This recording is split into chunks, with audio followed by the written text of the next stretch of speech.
The steak was still warm when she destroyed my life. She announced her affair at my celebration dinner. 20 witnesses watched her thank her lover for teaching her honesty. While she posted videos about authenticity and growth, I was erasing myself from every system she could access. Changed my name, changed my life, became someone she'd never find. But she did find me. 3 years too late. And the man she found didn't care anymore. My name is Jason Hartley. I'm 41 years old. And until 3 years ago, I thought I had it all figured out. Regional Director for Coastal Crown Hotels, 15 properties stretching from Maine to Georgia, a corner office that overlooked Boston Harbor, and a wife who I believed was my partner in building something that mattered. Samantha came from Toronto, brought that polished Canadian charm that made investors feel comfortable and staff feel valued. We've been married 9 years. She had a son, Oliver, from her first marriage. 14 now. I've been there since he was 5, taught him to ride a bike, sat through every parent-teacher conference, paid for his braces. He called me Jason, not Dad, but I never pushed it. I figured love showed up in actions, not titles. The dinner was supposed to be a celebration. Our corporate team had just closed the acquisition of 3 boutique properties in Charleston, a deal I'd been working on for 18 months. My late father's business partner, Gerald Stone, had flown in from Phoenix. 20 people gathered at the Harbor View, the flagship hotel in our portfolio. White tablecloths, champagne already poured, lobster bisque making its way out from the kitchen. I was halfway through thanking everyone when Samantha stood up. She wore that emerald dress, the one I bought her for our anniversary. Her smile was bright, practiced, the kind she used for corporate events. I actually have something to say, Samantha announced, her voice cutting through the low hum of conversation. I looked up at her, still holding my glass, thinking maybe she was going to toast the team. Gerald raised his eyebrows, encouraging. I've been doing a lot of soul-searching lately, she continued, and something in her tone made my chest tighten. And I've realized that I've been living inauthentically. I've been in a relationship that no longer serves my growth. The room went silent. Someone's fork touched their plate, a small clink that seemed deafening. I've been seeing someone else, Samantha said, her eyes scanning the room, but never quite landing on me. His name is Brett. He's helped me understand that I deserve to be with someone who truly sees me. Jason, I'm grateful for everything. I really am. But I need to be honest with everyone here. This marriage is over. I felt every eye turn toward me. Gerald's face went pale. My assistant, Claire, looked like she might cry. But I didn't move. Didn't shout. Didn't ask questions. I just set down my glass, pulled my wallet from my jacket, and placed my credit card on the table. Separate checks. I said to the server who appeared, looking mortified. I signed a receipt, added a 30% tip because none of this was the staff's fault, stood up, and buttoned my jacket. Then I walked out of that restaurant without looking back. Behind me, I heard Gerald's chair scrape against the floor, heard him say something sharp to Samantha, but I was already gone. In the parking garage, I sat in my car for exactly 3 minutes. Then I drove to my office, grabbed my laptop and 3 file boxes I prepared 6 months earlier, and headed to a storage unit I'd rented under a name Samantha had never heard.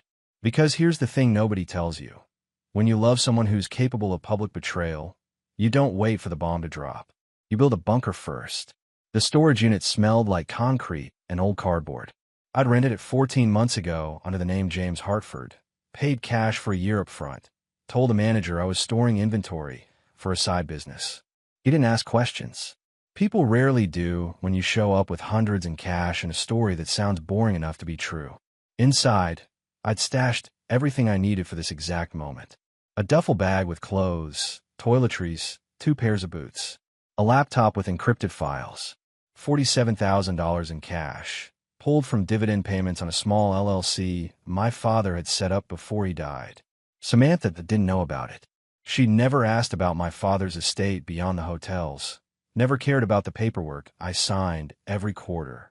I changed out of my suit in the dim fluorescent light, pulled on jeans and a flannel shirt, laced up the boots, left the Tom Ford jacket hanging on a hook like a shed skin. Then I drove my Mercedes to a commuter lot off Route 95, locked it, left the keys in the wheel well, and walked 3 blocks to where I'd parked my backup vehicle 2 weeks ago. A 2001 Ford F-150, primer gray, registered to James Hartford, paid for in cash from a guy in Quincy who was just happy to see it go. It started on the second try, belched smoke, and sounded like it had bronchitis. Perfect. I stopped at a gas station outside Providence, bought a prepaid flip phone, and made one call. Drew Patterson answered on the third ring, his voice thick with sleep. "This better be good, Jason. It's 1 a.m. "It's time," I said. Drew, my lawyer, and the closest thing I had to a brother since college, didn't hesitate. "The documents. File them tomorrow morning. Everything we discussed." "You sure about this?" Drew asked, and I could hear him moving now, probably reaching for a notepad. "Once this starts, there's no walking it back." I watched a semi-truck pull into the gas station, its engine rumbling like distant thunder. I've never been more sure of anything in my life. "All right," Drew said. "Consider it done.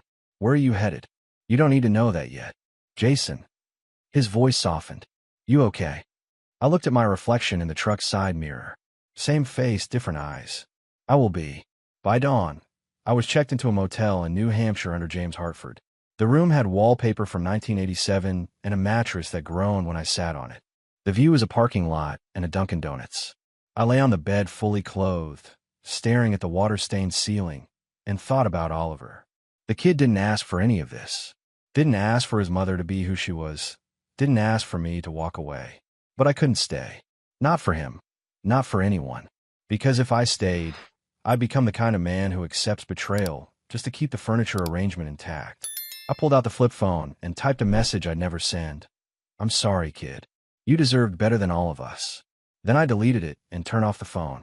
The motel room had a coffee maker that sputtered like it was dying. I made a cup anyway, sat on the edge of the bed, and opened my laptop. Drew had sent an encrypted email at 6:23 a.m. with a single line, "Documents filed." The clock is ticking.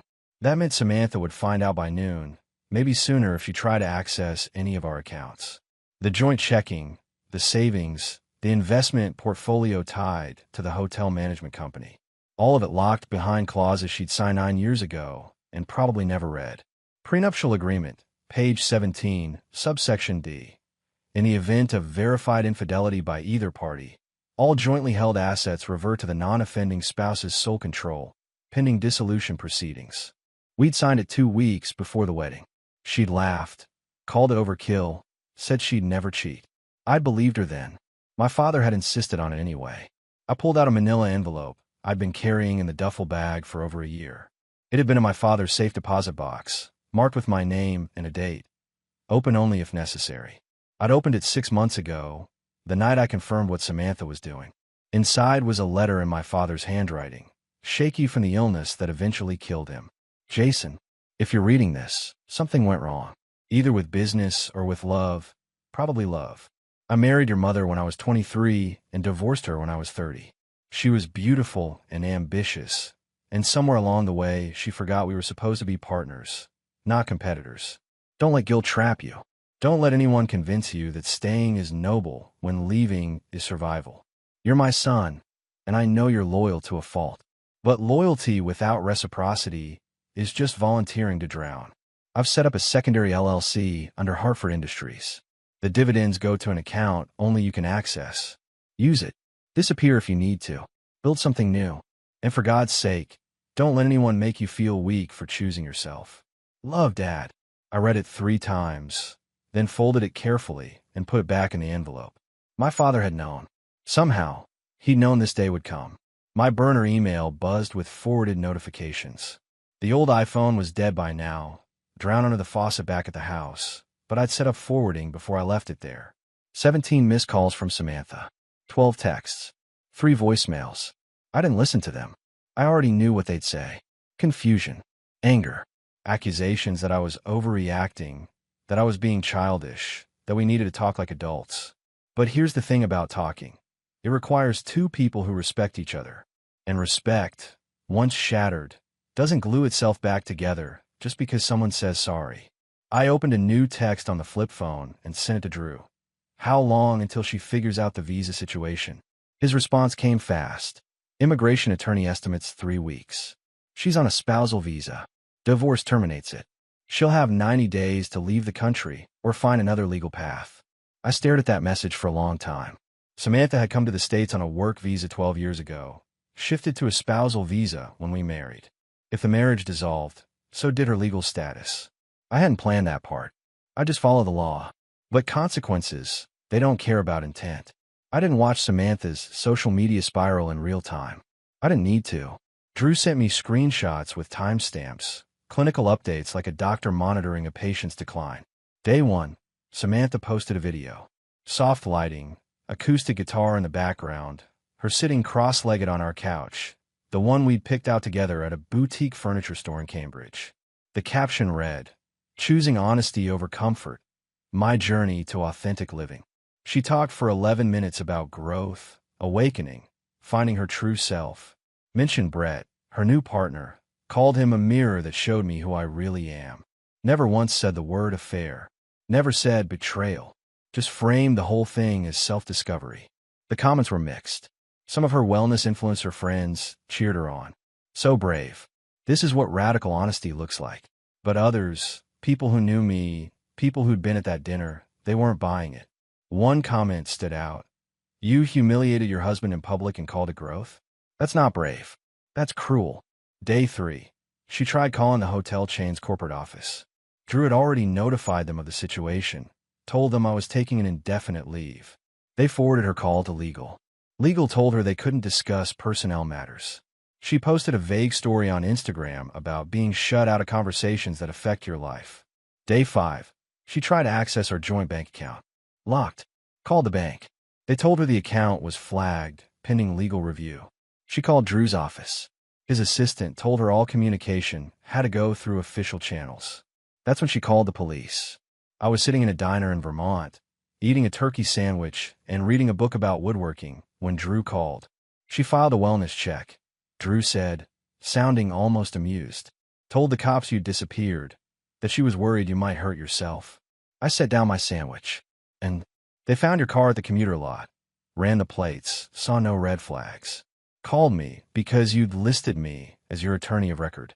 I told them you were on a planned sabbatical, that you checked in with me this morning, and that you were under no legal obligation to inform your estranged spouse of your whereabouts." Estranged spouse, I repeated. That's the first time anyone's called her that. "Get used to it," Drew said. "She's going to realize soon that she has no leverage here. No access to money, no access to you, and a visa that's about to expire." "How long until immigration notices?" I asked. "I'd give it 2 weeks, maybe 3. Once the divorce is finalized, her visa status gets reviewed. If she can't prove independent means or find another path to legal residency, she's looking at deportation." I thought about Samantha packing her bags, flying back to Toronto, rebuilding from scratch. I should have felt satisfaction. Instead, I just felt tired. "What about Oliver?" I asked. Drew paused. "What about him?" "He didn't ask for any of this. His mom blew up his life too." "Jason," Drew said carefully, "you can't save that kid. He's not your responsibility anymore."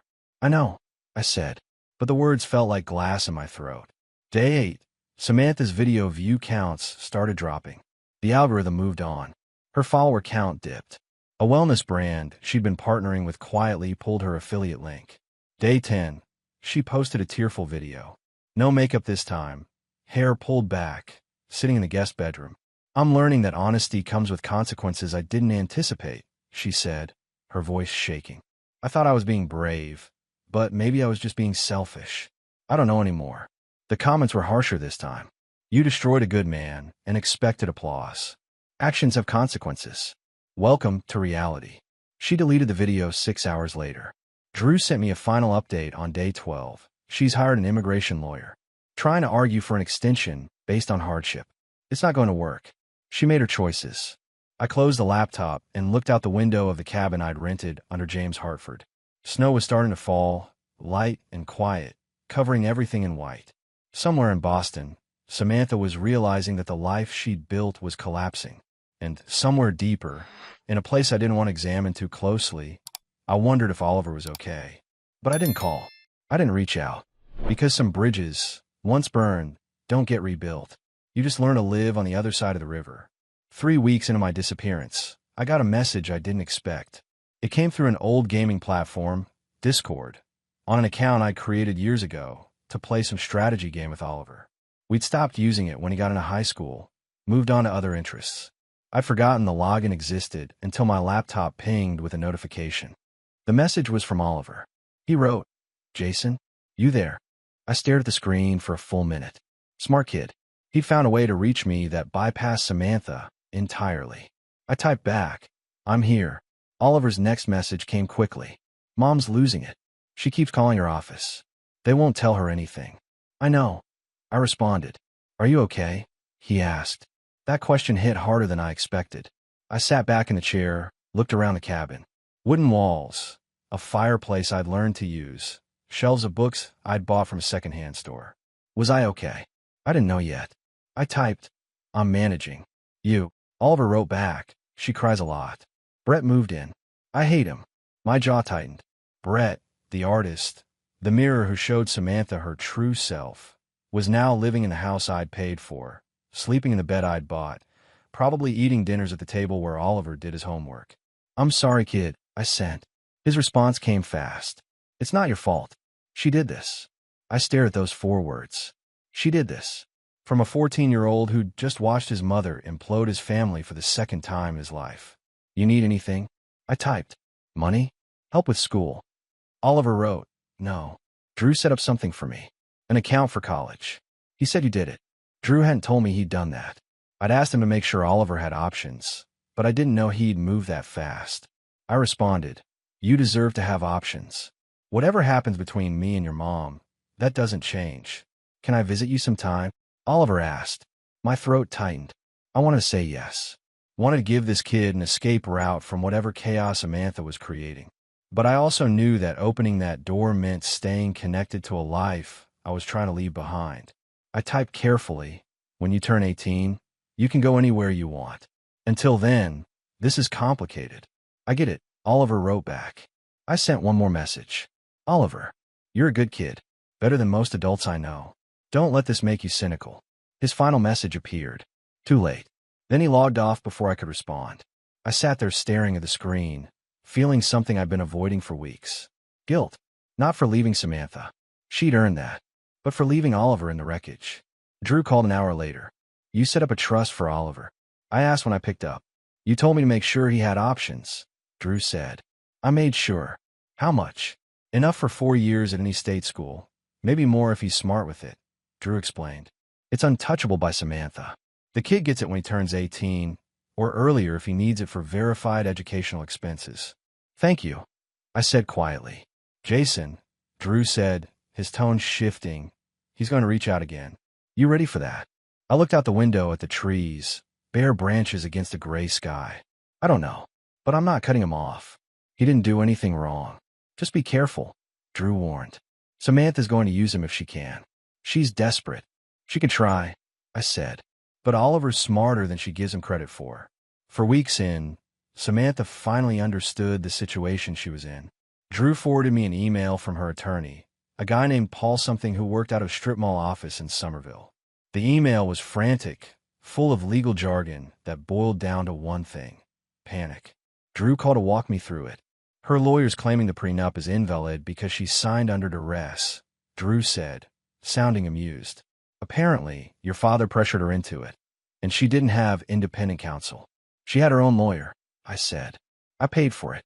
Guy named Richard Feldman out of Cambridge." "That's what I told them," Drew said. "Sent copies of the retainer agreement she signed, the consultation notes, everything. They've got nothing." "What about the visa?" "That's where it gets interesting," Drew said. "Immigration sent her a notice. She has 60 days to prove she has legal grounds to remain in the country. The spousal visa terminates with the divorce, and since the divorce is based on infidelity, there's no pathway to adjustment of status. So she has to leave, unless she finds another legal route," Drew explained. "Work visa, student visa, something. But those take time and money. And right now, she has neither." I thought about Samantha packing up, flying back to Toronto, starting over. Part of me felt satisfied. The bigger part just felt empty. "What's she going to do?" I asked. "Don't know, don't care," Drew said. "My job is to protect you, not to solve her problems." "What about Oliver?" "He's a minor with U.S. residency through his biological father's citizenship," Drew said. "He's not affected by her immigration status. If she leaves, He could stay with relatives or enter the foster system, but that's not your problem to solve. Drew, I said. I know, he said, softer now. I know you care about the kid. But you can't save everyone, Jason. Sometimes the best thing you can do is save yourself. 2 days later, Samantha posted another video. This one was different. No soft lighting, no acoustic music. Just her, sitting in the guest bedroom, eyes red, makeup smudged. I made mistakes, she said to the camera, her voice shaking. I thought I was being brave, but I was really just being selfish. And now I'm facing consequences I didn't anticipate. My visa is expiring. I might have to leave the country. And my son is caught in the middle of something he didn't ask for. She paused, wiped her eyes. Jason, if you're watching this, please. We need to talk. Not about us, about Oliver. He needs stability. He needs help. I know I don't deserve anything from you, but he does. The video had 200 views. 15 comments. Most of them were brutal. Should have thought about your son before you blew up your marriage. Actions meet consequences. Welcome to adulthood. Using your kid to manipulate your ex is pretty low, even for you. Drew called again that night. She's trying to bait you, he said. Don't respond. I'm not going to, I said. But Drew, if Oliver needs something, I'll handle it, Drew promised. The trust is set up. If he needs housing, education, anything legitimate, it's covered. But you don't contact her. You don't give her an opening. Understood, I said. But that night, lying in bed in the cabin, staring at the ceiling, I couldn't stop thinking about Oliver. 14 years old, watching his mother spiral, watching the only father figure he'd known disappear. He didn't deserve any of this. Neither did I. But life doesn't deal in fair. It deals in choices and consequences. Samantha made her choice. Now she was living with the consequences. And so was everyone around her. 3 years. That's how long it took for the dust to settle. I'd rebuilt myself piece by piece in that time. The cabin in New Hampshire became permanent. I bought it outright under James Hartford. Paid cash. No paper trail leading back to Jason Hartley. Started working with my hands instead of spreadsheets. Picked up woodworking, then carpentry, then something I never expected, driftwood sculpture. There was a guy in town, old-timer named Bill, who taught me the basics. How to see the shape hiding inside weathered wood. How to let the material guide you instead of forcing it. I'd started making small pieces, selling them at local craft fairs. Nothing fancy, just honest work that didn't require conference calls or corporate politics. The hotel sold. Drew handled it quietly. Found a buyer who wanted the whole portfolio. I walked away with enough money to live comfortably for the rest of my life if I stayed modest. Invested most of it, kept some liquid, donated a chunk to a scholarship fund in my father's name. Samantha got deported. Took 11 months, but immigration finally processed everything. She tried every angle, hired 3 different lawyers, even attempted to claim asylum based on some fabricated story about persecution in Canada. None of it worked. She flew back to Toronto on a cold January morning, and according to Drew, she never stopped blaming me. Oliver stayed in the States. His biological father, a guy I'd never met, suddenly developed a conscience and took custody. They moved to Colorado. Oliver and I kept in touch through that Discord channel, messages every few weeks. He was doing okay. Not great, but okay. Applied to art schools. The trust Drew set up covered everything. I changed my name legally. Not completely, just enough. Jason Hartford instead of Jason Hartley. Got a driver's license, opened bank accounts, filed taxes. Became someone new without erasing who I'd been. The magazine article happened by accident. Some writer doing a piece on coastal artists found my work at a gallery in Portsmouth. She wanted to interview the guy making sculptures from beach debris. I agreed but kept it vague. Talked about starting over, about disappearing to see clearly. Never mentioned Samantha. Never mentioned the hotels. The article ran in a small regional publication. I didn't think anyone would notice. I was wrong. The beach was empty that morning, the kind of quiet you only get before sunrise. I was working on a new piece, something abstract, curves that mimicked wave patterns. The wood was silver gray, smoothed by years of salt water and sand. I heard footsteps behind me, but didn't turn. Tourists sometimes wandered down here, took photos, moved on. But these footsteps stopped. Hesitated. Then a voice I hadn't heard in 3 years cut through the sound of the waves. Jason. I straightened slowly, turned around. Samantha stood 20 feet away, wearing jeans and a simple jacket, hair pulled back, no makeup. She looked older, thinner. The polish was gone, replaced by something raw and uncertain. When she saw me fully, when our eyes met, something in her expression just shattered. Her face went pale, her mouth opened slightly, and I watched 3 years of carefully constructed denial collapse in real time. She'd found me, but she hadn't prepared for what she'd find. "Hi," she said finally, voice barely above a whisper. I didn't respond immediately, just looked at her. This woman who'd once been my wife, who'd blown up my life in front of everyone I knew, who'd spent 3 years probably imagining this moment. "Hi," I said eventually. No emotion, no anger, just acknowledgement. "I've been looking for you," Samantha said, taking a tentative step closer. "The article, I saw your work. I knew it was you. And now you found me," I said. She wrapped her arms around herself, a defensive gesture I remembered from arguments years ago. "I needed to see you. To explain." "There's nothing to explain," I said. "You said everything that night at the restaurant." "That was a mistake," she said quickly. "The way I did it, the timing, all of it. I've regretted it every day since." I set down the piece of driftwood I was holding. "Samantha, I don't care." Those 4 words landed harder than any insult could have. I saw it in her face, the realization that I wasn't angry, wasn't hurt, wasn't anything. I'd moved past her entirely. "You look different," she said, voice faltering. "I'm different," I said. "I had to be. Oliver misses you," she tried. "Oliver knows how to reach me," I said. "We talk." Her face shifted, surprise mixed with something that looked like betrayal. "He never told me." "Why would he?" I asked. "You didn't exactly earn his trust." Samantha's eyes filled with tears. "Please, Jason. I just need you to understand what I was going through." "I understand perfectly," I said, turning back to my work. "You wanted something different. You got it. Now you're living with it." "That's it?" she asked, voice rising slightly. 3 years, and that's all you have to say?" I looked at her one more time. "What do you want, Samantha? Forgiveness? Permission to feel better about what you did?"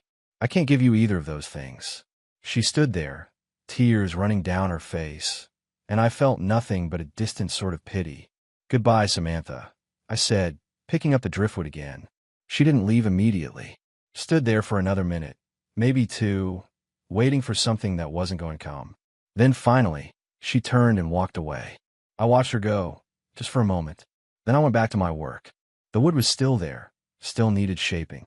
And unlike some things, it didn't ask questions I couldn't answer. 8 months after Samantha found me on the beach, my phone rang with Oliver's number. "I'm 18, he said without preamble. "Can I come visit now?"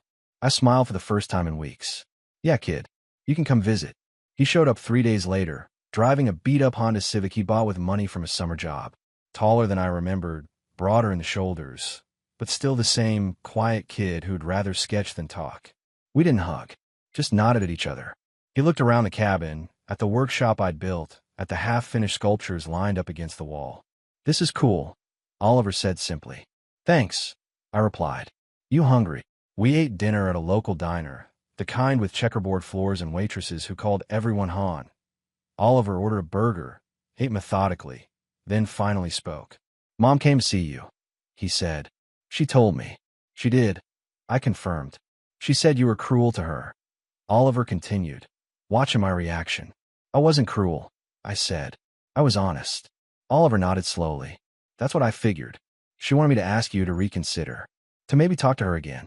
I told her I wasn't going to do that. "Good," I said. "That's between her and me. You don't need to be in the middle." "She's struggling," Oliver said, not defending her, just stating facts. "Living with her sister in Toronto, working at some boutique. She's still trying to make the wellness influencer thing work, but nobody cares anymore." "What about you?" I asked. "How are you doing?" Oliver shrugged. "I'm okay. My dad's all right, I guess. We don't talk much, but he lets me do my thing. Got accepted to Rhode Island School of Design. Full ride with the trust you set up." "That's incredible, Oliver," I said, meaning it. "Yeah," he said, then looked at me directly. "Why'd you do it? Set up the trust, I mean." "You didn't have to." "Because you deserved a chance," I said. "What your mom did, what I did, none of that was your fault. You got caught in the crossfire. Least I could do was make sure you had options." Oliver's jaw tightened. She says you abandoned us. I abandoned her, I corrected. Not you. There's a difference. I know, Oliver said quietly. I just wanted to hear you say it. We spent the next 3 days fishing, working on a sculpture together, talking about everything except the past. On his last morning, we stood by his car in the driveway. You can come back any time, I told him. Doors always open. Oliver nodded. Thanks, Jason. For everything. For not being like her. He drove away, and I stood there watching until the car disappeared around the bend. He'd be fine. Better than fine. He'd survive the worst of it and come out stronger. Some kids do that. They take the chaos life hands them and forge it into something solid. A year after Oliver's visit, I got an email from Drew. Subject line, she's gone. I opened it with coffee in hand, early morning light streaming through the cabin windows. The message was brief. Samantha had moved to Vancouver, remarried some tech entrepreneur she'd met through her dwindling social media presence. She'd signed papers relinquishing any future claims to anything connected to me, the hotels, the estate, all of it. In exchange, I'd agreed not to pursue her for the legal fees she still owed from the divorce proceedings. She wanted closure, Drew wrote. Figured you'd want to know it's finally done. I sat with that information for a while. Samantha, remarried, starting over again. Part of me hoped she'd learn something. The bigger part didn't care enough to wonder. I typed a response to Drew. Thanks for everything. Send me a final invoice. We're square after this. His reply came fast. Invoice? Jason, you paid me 3 years ago. Everything since then has been friendship. I smiled at that. Some people show up when things fall apart and stay long after the dust settles. Drew was one of those people. Life settled into a rhythm after that. I sold pieces at galleries up and down the coast, made enough to live comfortably, bought the lot next to my cabin, built a proper workshop with better tools, started teaching woodworking to teenagers through a local community center, found out I was decent at it. Oliver visited twice a year, always unannounced, always welcome. He graduated from RISD with honors, got a job at a design firm in Providence. Still quiet, still thoughtful, but confident now in ways he hadn't been at 14. One afternoon, while we were working on a commission piece together, he asked the question I'd been expecting for years. Do you regret it? Oliver said. Walking away like you did? I thought about it honestly. No, I regret that it had to happen. I regret that you got hurt. But I don't regret leaving. Staying would have destroyed me. Oliver nodded, understanding in his eyes. She asks about you sometimes. Wants to know if you're happy. What do you tell her? I asked. I tell her you're building things, Oliver said. That you're good at it. I don't tell her anything else because it's none of her business. Smart kid, I said. I learned from the best, he replied. 18 months later, I met someone. A teacher from the community center, a woman named Grace who taught pottery and had a laugh that reminded me what joy sounded like. We took things slow, no rushing, no promises I couldn't keep. She knew my history, knew I'd been burned, never pushed. Grace met Oliver during one of his visits. They talked about art and technique and color theory while I made dinner. Watching them connect, I felt something I hadn't felt in years. Contentment. That night, after Oliver left and Grace went home, I sat on the porch with a beer and looked at the stars. Thought about the man I'd been 5 years ago, standing in that restaurant watching his wife detonate his life.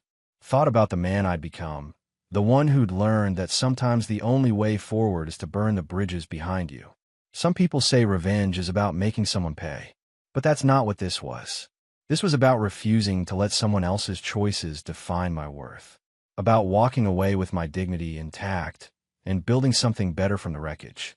Samantha got her awakening. Brett, Dominic, whoever came next, that was her journey. I got mine too, just took a different path. And standing there under those stars, beer in hand, workshop full of unfinished projects, phone showing a text from Oliver saying he got a promotion, I realized something important. I'd won, not because she lost, but because I'd become someone I could respect. And in the end, that's the only victory that matters.